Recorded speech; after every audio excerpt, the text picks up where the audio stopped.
Good afternoon. Dito ako sa may papuntang waterfront, Embarcadero sa Perry Building. May daily walk at doon na rin ako magla-lunch sa parang kantina. Craving ako today ng fish tacos.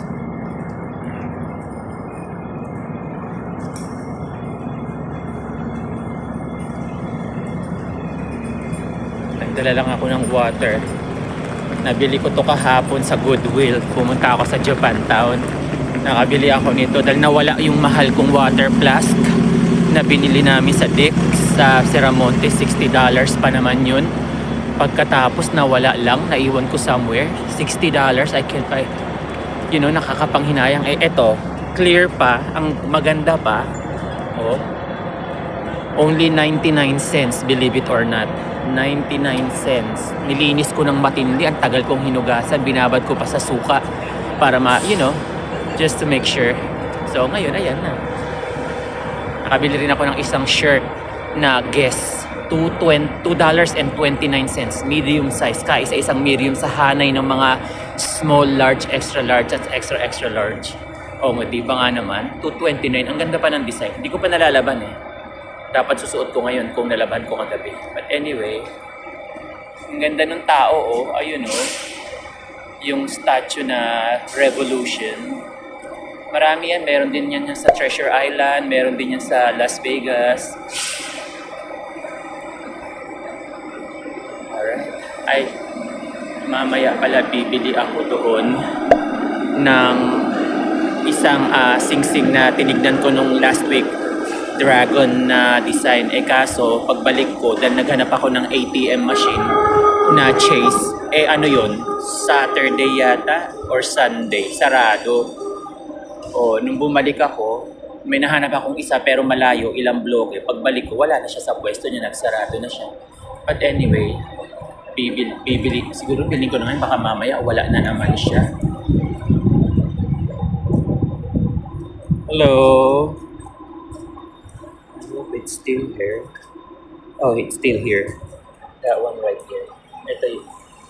This is the one I wanna buy last week, but I didn't find any open ATM that day. See, ang cute, diba? Dragon. Alright, bilhin ko muna ha. Sa minute, guys. Ayan, dalawa yung binili ko So if you guys want to buy this, very good price here. Right next to Perry Building, very close to Perry Building. Ayan na. Nabili ko na siya, $10 each. You can't find that kind of price anywhere else. Especially ito, harapan ng waterfront, mamahal na mga pwesto nila dito, no? $10 each. Samantalang itong mga suot ko, itong elephant sa Haight Street, $60 yan, yung elephant na yan. Ito namang Falcon sa Ross, I think almost close to $20 something.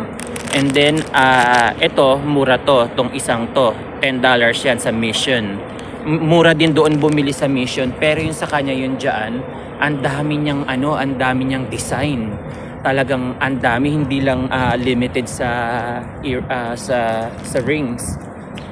Meron siyang kwintas, pulseras, hikaw, bracelet, name it. At saka, siya talaga ang gumagawa. Hindi yung binibenta niya lang. Marami sila dito, ayan Madami yan. Ang gaganda ng mga binibenta nila. Ayan Siya yung nasa unahan, si Lolo.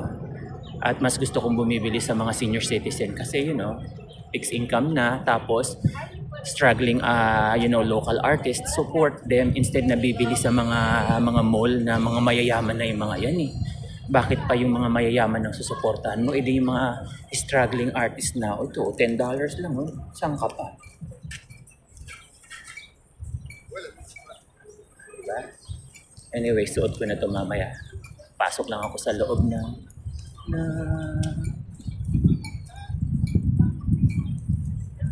Pasok lang ako. Tawid muna ako.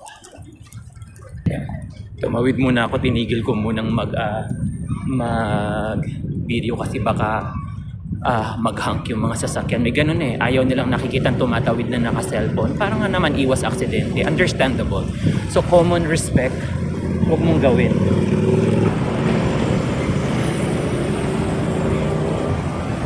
Nakatawid na ako. Ito na. Isusuot ko na, tinan nyo, oh, ang cute, oh, di ba, dragon? Tapos may kulay pula na parang akala mo ruby yung mata. Cute.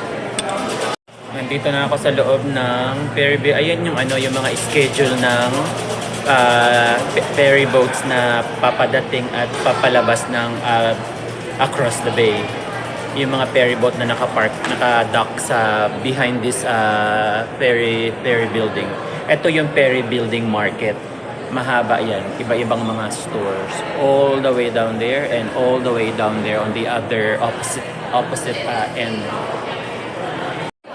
Ito, oh, suot ko na. Pinagtabi ko yung binili ko. Ito, totoo to. Itong nasa unahan. 18 karat yan. Binili ko yan sa Jadel Jewelry Store sa Sierramonte. Yung nasa ibabaw, 18 karat gold yan. Tapos itong isa, ano lang siya, plated lang. Yung kabibili ko na doon kanina kay lolo or kay tatay kasama nitong dragon na to. Okay, punta muna tayo sa likod para kumain. Ito, oh, may Japanese Delica. Ito nagsara eh. It used to be a cafe. My favorite cafe pa naman to inside here, but then they closed down. And this is where I'm gonna eat Cholita. Cholita Linda. Punta tayo dito. Yan ang Golden, not the Golden Gate. It's a Bay Bridge. Nandun sa kabilang side yung Golden Gate sa area na malapit sa Christie Fields at saka sa Palace of Fine Arts. Yan yung yan dyan dumadaong at umaalis yung mga ferry boats. Saka dito and then sa likod. Ayan yung bilihan ng ticket, yung ferry terminal. Pwede kang umakyat sa taas niyan. Yung second floor that's open for public to get a better view of the area. Beautiful day today. But walang nagsisailing usually. Kahit na sobrang lamig at foggy, ang dami nagsisailing. Ngayon, isa lang, ayan. Yung parang private, siguro yung yacht na yan. Anyway, daming kumakain sa restaurant. Ito, mayroon diyang magandang bookstore. Alright.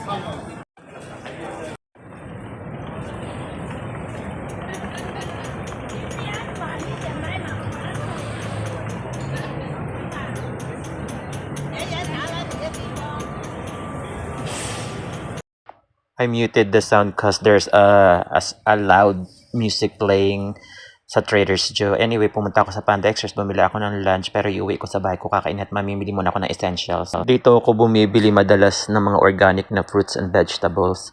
At isa ito sa lagi kong binibiling drinks, yung celery cold pressed juice. Maganda yan para sa blood pressure. Tapos panlaban ng mga sakit, boost ng immune system. Then dito maraming iba't ibang klase ng salmon, pero ang binibili ko yung wild caught kasi yun ang safe. Kasi pag farm raised, may possibility na may parasite. Kaya always go for wild caught. Yan ang binibili ko. Namimili ako ng medyo tama lang yung laki. Kasi ako lang naman mag-isa ang kakain. I-steam ko lang yan. Lalagyan ko ng mga herbs and spices. Then fresh lemon at saka spring onions. Tapos ipapartner ko lang yan sa brown rice. Ito favorite snack ko. Greek non-fat yogurt plain na nilalagyan ko ng honey. At ito naman yung favorite kong herbs and spices na ginagamit ko sa mga pagkain or lugaw. Ito kahit mahal, $9.99. Kailangan bilhin kasi magnesium to eh. Kaya nakakatulong to para makatulog. Pipitas or pumpkin seeds. Mahal talaga ang pumpkin seeds dito sa Amerika. At least ito, raw. Walang salt. Walang sodium Kasi no sa sodium. Kasi ito, garlic powder at saka blend ng mga herbs. and spices. Para pagka in-steam ko yung wild Alaskan sockeye almond fillet, lalagyan ko lang nito at saka itong green onions or scallions, tapos pipigaan ko ng lemon and then steam ko lang siya. Hirap kumain ng organic, napakamahal. Alright, salamat sa panonood. Until the next video, take care.